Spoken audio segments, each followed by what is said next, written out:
Tingnan nyo yung malunggay guys, oh. Yan. Nasa 400 pills. Ang mahal. Ilang piraso lang to, oh. Ang mahal. Mag-supply yata ako dito.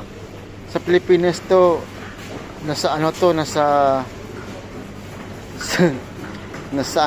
sa 60 na yata to. 60 pesos yata. Dito 400. Grabe. Imagine nyo, ito lang, oh. Ilang piraso lang.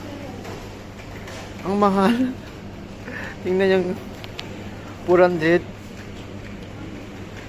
Ang 100 pesos sa Pinas, nasa ano yan eh, nasa 100 pesos, nasa 15 pesos.